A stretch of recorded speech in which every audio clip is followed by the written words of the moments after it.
नमस्ते।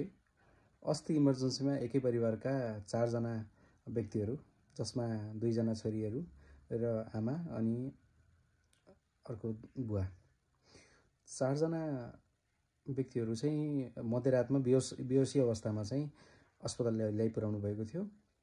उहाँहरूको बेहोस हुनुको कारण चाहिँ घरभित्र जाडो भयो भनेर आगो ताप्नु भयो र त्यो आगोलाई चाहिँ निभाउन बिर्सिएर पछिको त्यसको त्यो भुमुरबाट निस्केको धुवा नै रहेको कारण पत्ता लाग्यो।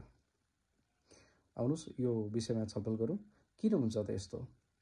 आगो ताप्नु के गलत हो त? आगो ताप्दैमा चाहिँ के चाहिँ हानि हुन सक्छ त?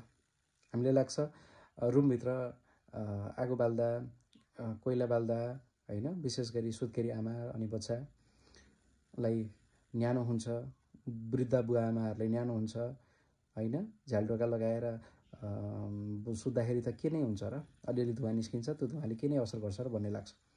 तर ख्याल गर्नुहोस्, हामीले त्यसरी सुत्दै गर्दा कुनै पनि बन्द कोठामा जहाँ झ्यालडोकाहरू सबै बन्द हुन्छ र हामीले कुनै आगो बालेर निभाउन बिर्स्यौँ भने त्यसबाट निस्केको धुवाहरू र कोइला, विशेष गरी कोइलाको अगेनाको जुन धुवा हुन्छ त्यसमा चाहिँ कार्बन मोनोक्साइड भन्ने ग्यास हुन्छ।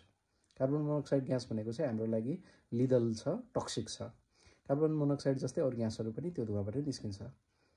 कार्बन मोनोक्साइडले गर्छ के? कार्बन मोनोक्साइडले हाम्रो शरीरमा जुन हेमोग्लोबिन अक्सिजनसँग बाइन्ड गरेर हाम्रो सेलहरूसम्म अक्सिजन लैजाने काम जुन हुन्छ त्यसलाई चाहिँ ब्लक गरिदिन्छ। जुन ठाउँमा हेमोग्लोबिनको जुन ठाउँमा अक्सिजन बाइन्ड गर्नुपर्ने त्यसमा कार्बन मोनोक्साइड गएर बाइन्ड गरिदिन्छ, जसले गर्दाखेरि चाहिँ कार्बोक्से हेमोग्लोबिनको मात्रा बढ्ने गर्दछ र हाम्रो सेल मर्न थाल्दछ अक्सिजन नपाएर। र अर्को पनि कारण भनेको चाहिँ यदि बन्द कोठा छ भने हामीले फेर्ने जुन हावामा अक्सिजन हुन्छ त्यसको मात्रा चाहिँ बिस्तारै कम हुँदै जाने र अक्सिजनकै कमीले पनि बिरामीको मृत्युसम्म हुन सक्छ। हामीलाई किन थाहा हुँदैन त सुतेको बेलामा? त्यस्तो गाह्रो हुन थालिसकेपछि त हामीलाई थाहा पाउनु पर्ने हो भनेर बिरामीहरूले भन्नुहुन्छ।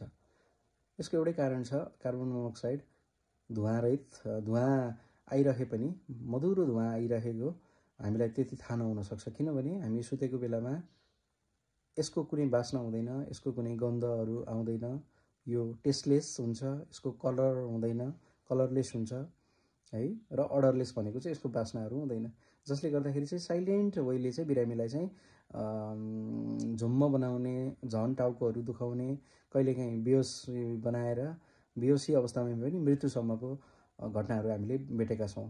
जस्तो आगो तापेर सुतेका बुढाबुढी बिहान उठ्दाखेरि चाहिँ मरेका भनेर चाहिँ न्युजहरू